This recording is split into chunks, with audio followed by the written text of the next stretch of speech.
اليوم نختم على أفواههم وتكلمنا أيديهم وتشهد أرجلهم بما كانوا يكسبون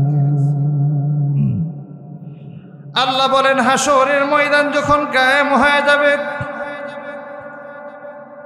আল্লাহ রাব্বুল আলামিন জবানের মধ্যে লাগাম টেনে ধরবে। জবান দিয়ে চাইলেও কেউ কথা বলতে পারবে না, কেউ আওয়াজ করতে পারবে না। আমার আল্লাহ জবানের মধ্যে লাগাম টেনে ধরবে, কেউ কথা বলার মতো ক্ষমতা থাকবে না, সাহস থাকবে না। আল্লাহ বলেন আল-ইয়াওমা নাখতিমু আলা আফওয়াহিহিম ওয়া তুকাল্লিমুনা আইদিহিম। আজকে বান্দা আমি তোমার জবানের মধ্যে লাগাম টেনে ধরব, কথা বলতে পারবে না, চাইলেও তুমি সত্য বলতে পারবে না, মিথ্যাও বলতে পারবে না।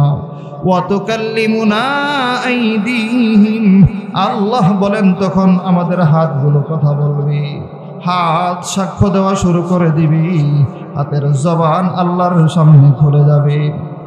দুনিয়াতে বান্দা হাত কথা বলে না, পা কথা বলে না, যাচ্ছে তাই ভাবে আমি আমার হাত ব্যবহার করি।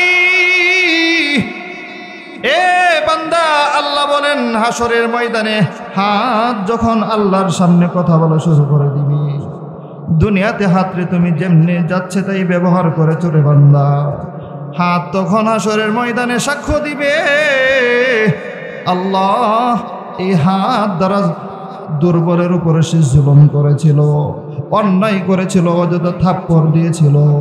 রিক্সাওয়ালার সাথে 10 টাকার বার্গেনিং করার দ্বারা রিক্সাওয়ালার গায়ে থাপ্পড় মেরেছিল। দোকানে কর্মচারী ছিল বিদায়ী লোকটা দুর্বল ছিল, কথায় কথায় এসে থাপ্পড় দিয়েছিল, আঘাত করেছিল। আল্লাহর দরবারে হাত সাক্ষ্য দিবে আল্লাহ তার ঘরে একটা মানুষ কাজ করত, কাজের বুয়া ছিল, কাজের মহিলা ছিল, সে মালিক ছিল, ক্ষমতাধর ছিল, সে কথায় কথায় আঘাত করত, লোকটাকে অন্যায় করেছিল। এই হাত দ্বারা সে বহু জুলুম করেছে। হাত হাশরের ময়দানে আমার আপনার বিরুদ্ধে নালিশ করবে, আল্লাহর দরবারে কথা বলবে, বিচার চাইবে। আল্লাহ তার আপনি হাত দিয়েছিলেন, হাতের যথাযথ ব্যবহার করে নাই, আজকে তারে জাহান্নামের আগুনের লাকড়ি বানায় দেন, বলুন নাউযুবিল্লাহ। হাত আমার বিরুদ্ধে সাক্ষ্য দিবে।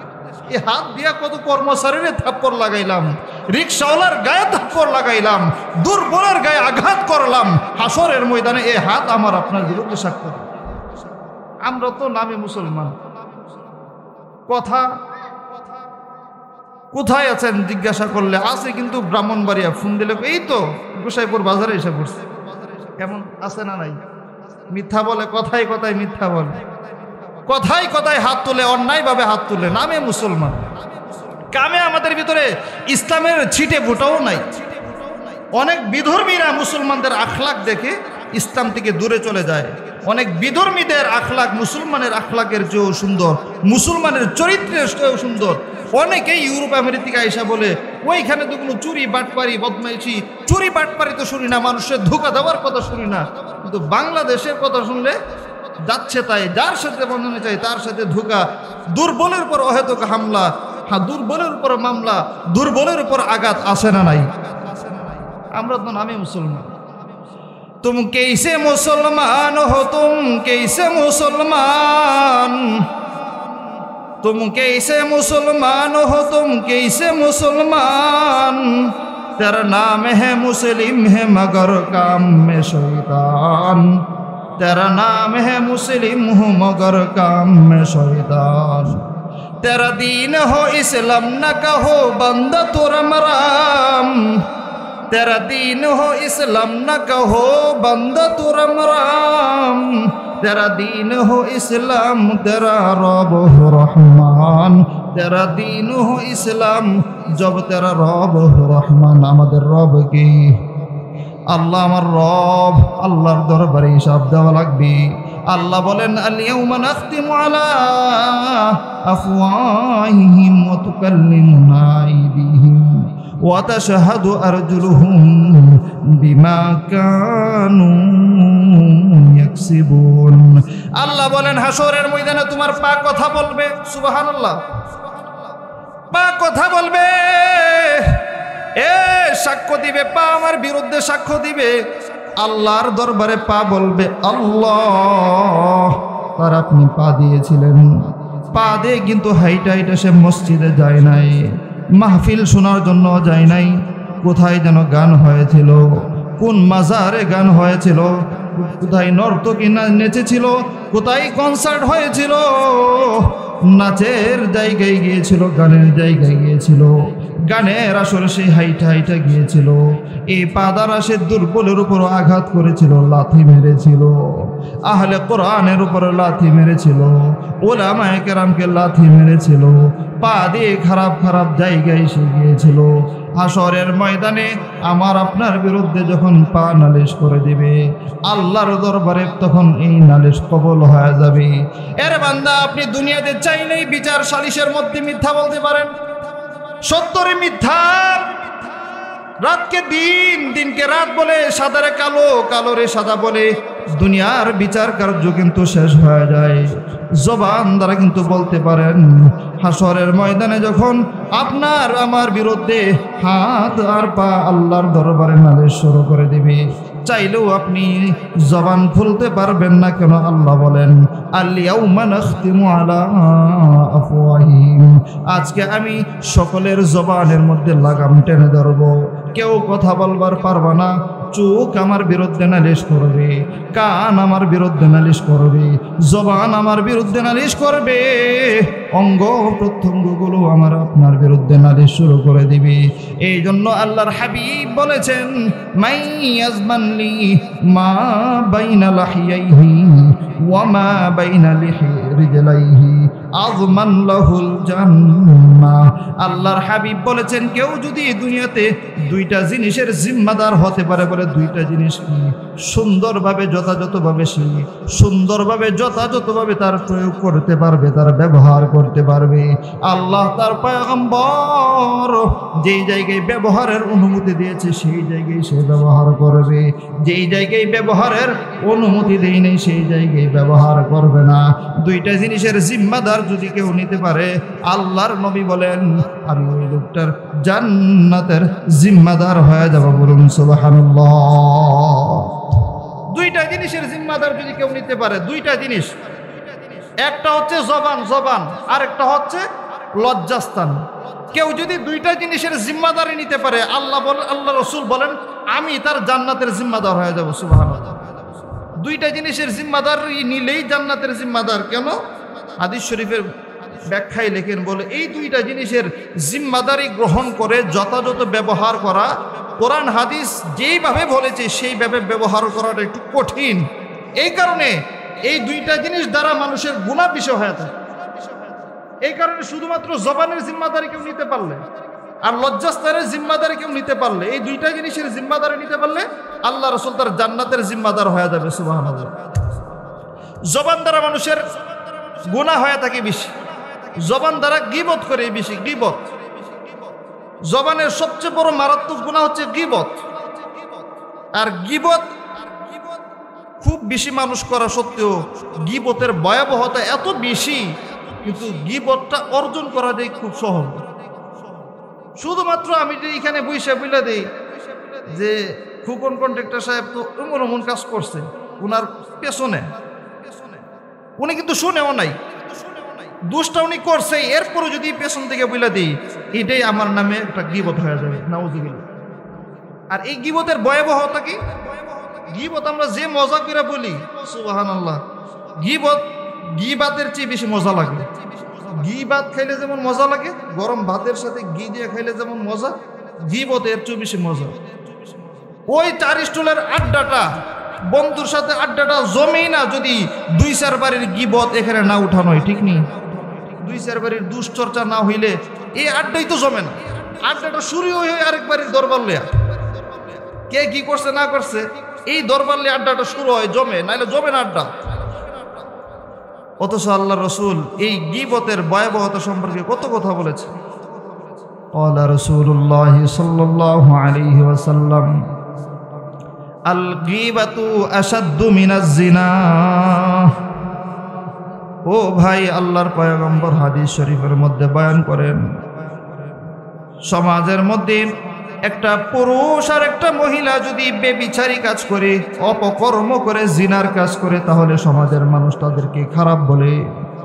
জানতে পারলে সমাজের লোকেরা থুতু নিক্ষেপ করে, তার সমালোচনায় পুরো পাড়া গ্রামবাসী জাগ্রত থাকে, তাদের সমালোচনা করে, খারাপ বলে, বলে কতই না খারাপ মহিলাটা, কতই না খারাপ ওই পর পুরুষটা, কেমনে তারা জিনা করলো, বেবিচারি করলো, খারাপ কাজ করলো।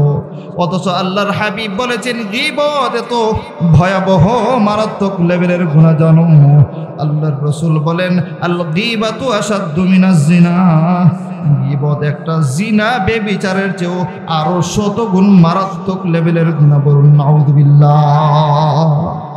গীবত করা, একজন নারী আর একজন পুরুষ বেবিচারি করা, জিনা করা, অপকর্ম করলে যেই গুনাহ হয়, এর চেয়ে হাজারো বেশি গুণ মারাত্মক লেভেলের গুনাহ হচ্ছে গীবতের গুনাহ। খেয়ালই তো করি না, একজন পুরুষ একজন মহিলা খারাপ কাজ করলে এলাকায় 1 মাস পর্যন্ত এটা চর্চা হয়, কেন এটা খারাপ কাজ করছে। অথচ গীবত যে করতেছি, দৈনিক যে 100 জিনার চেয়ে বেশি মারাত্মক গুনাহ করতেছি, এটা খবরই নাই। আল্লাহর হাবিব বলেন আল গীবাতু আশাদ্দু মিনাজ জিনা, গীবত জিনার চেয়েও মারাত্মক গুনাহ। কেন রে ভাই এত বড় মারাত্মক ভয়াবহ গুনাহ কেন? গীবত করতে তো এত মারাত্মক ধরনের শক্তি ব্যয় হয় না, এত বেশি কষ্ট হয় না, এরপরে তো মারাত্মক লেভেলের গুনাহ কেন? বলে গীবত করলে যদি লোকটা জানতে পারে, তাহলে তার অন্তর ভেঙে খান খান হয়ে যায়, লোকটা কষ্ট পেয়ে যায়। কথার আঘাত, জবানের আঘাত, কথার আঘাত তলোয়ারের আঘাতের চেয়েও বড় মারাত্মক আঘাত। তরবারির আঘাত করলে তো হাত যদি কেটে যায় তাহলে তাকে সেলাই করতে পারে, ব্যান্ডেজ আছে। তরবারির আঘাতের ব্যান্ডেজ আছে, পট্টি আছে, সেলাই আছে, ঔষধ আছে। কিন্তু কথার দ্বারা যদি কারো আঘাত দেওয়া হয়, সেই আঘাতটা অন্তরে লাগে, অন্তর ভেঙে লোকটার খান খান হয়ে যায়। অন্তর ভেঙে গেলে অন্তরে সেলাই করার মতো কোনো জায়গা থাকে না, অন্তরে মলম দেওয়ার মতো কোনো জায়গা থাকে না, অন্তরের আঘাতের কোনো পট্টি নাই। এই কারণে আল্লাহর হাবিব বলেছেন আল গীবাতু আশাদ্দু মিনাজ জিনা, গীবত জিনার চেয়েও বড় মারাত্মক গুনাহ, ভয়াবহ গুনাহ। যারা হাতুস সিনানি লাহাল কিয়াম ওয়ালা ইয়ালতামু মা জারাহাল লিসান।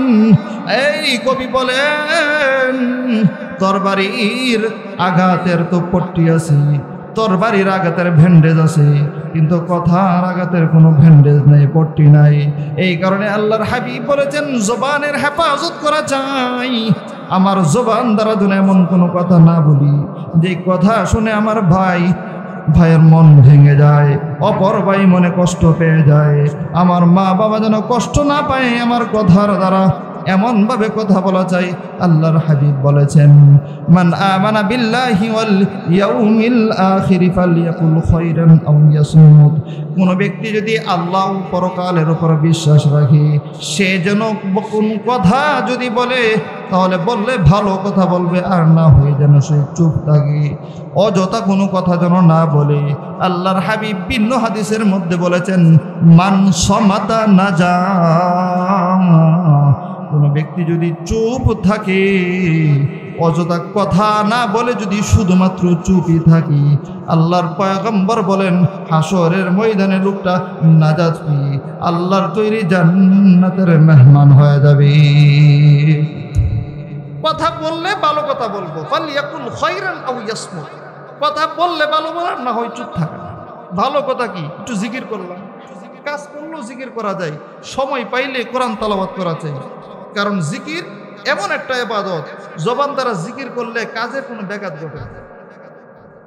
আমি গাড়ি চালাইতেছি, রিক্সা চালাইতেছি, আর যদি জবান দ্বারা বলি সুবহানাল্লাহি ওয়া বিহামদিহি সুবহানাল্লাহিল আযীম, জবান দ্বারা যদি বলি আল্লাহ আল্লাহ, ড্রাইভার ড্রাইভিং করতেছে, পাশাপাশি জবানে জিকির চালু রাখতে পারে। কৃষক জমিনে ফসল ফলাই কাজ করে, মাঠে কাজ করে, জবানে লা ইলাহা ইল্লাল্লাহর জিকির করে, আছে না নাই? চাইলেও কাজের ফাঁকে ফাঁকে জিকির করতে পারে। আল্লাহর হাবিব হাদিস শরীফের মধ্যে বলেছেন, কালিমাতানি হাবিবাতানি ইলার রহমান খফিফাতানি আলাল লিসান সকিলাতানি ফিল মিজান সুবহানাল্লাহি ওয়া বিহামদিহি সুবহানাল্লাহিল আযীম। আল্লাহর হাবিব বলেন, দুইটা কালিমা এমন আছে, দুইটা বাক্য কথা এমন আছে, এ আল্লাহর গোলাম, দুইটা কথা আল্লাহর হাবিব বলেন উচ্চারণ করতে জবানে বড় হালকা, একটু কষ্ট হয় না, অনেক সহজেই উচ্চারণ করতে পারে। তারপরেও তার আমলের পাওয়ার কত বেশি জানো? আল্লাহর হাবিব বলেন সকিলাতানি ফিল মিজান, কিন্তু মিজানে হাসরের ময়দানে আমল নামার পাল্লাই যখন দুইটা কালিমা রাখা হবে, তাহলে তার এই দুইটা কালিমা মাত্র রাখার দ্বারা সবের পাল্লাটা ভারী হই লোকটা আল্লাহর তৈরি জান্নাতের মেহমান হয়ে যাবে। দুইটা কালিমা কেউ যদি পড়ে, তাহলে আল্লাহ রসুল বলেন এই দুইটা কালিমা পড়তে অনেক সহজ, কিন্তু তার পাওয়ার কত বেশি জানো? বলে সকিলাতানি ফিল মিজান, আমল নামে এটা উঠাইলে তার নেকির পাল্লা ভারী হয়ে যাবে। দুইটা কালিমা কি? সুবহানাল্লাহি ওয়া বিহামদিহি সুবহানাল্লাহিল আযীম। পড়তে কি খুব বেশি কষ্ট হয়? পড়েন সুবহানাল্লাহি ওয়া বিহামদিহি সুবহানাল্লাহিল আযীম। এই দুইটা কালিমা যদি কেউ পড়ে, আল্লাহর হাবিব বলেছেন এই দুইটা কালিমার ওজন যখন দেওয়া হবে, তখন এই দুইটা কালিমার দ্বারা লোকটার নেকির পাল্লাটা ভারী হয়ে লোকটা জান্নাতের মেহমান হয়ে যাবে। শেষ আমলটা যেটা বলতেছিলাম, রাসূল বলেছেন দুইটা জিনিসের যদি কেউ জিম্মাদারি গ্রহণ করতে পারে, আমি তার জান্নাতের জিম্মাদারি গ্রহণ করব। একটা হচ্ছে জবানের জিম্মাদারি, জবান দ্বারা মিথ্যা বলা যাবে না, কারো গীবত করা যাবে না, কারো মনে আঘাত দিয়ে কথা বলা যাবে না। দুই নাম্বার হচ্ছে লজ্জাস্থানের জিম্মাদারি, লজ্জাস্থানের অপব্যবহার করা যাবে না।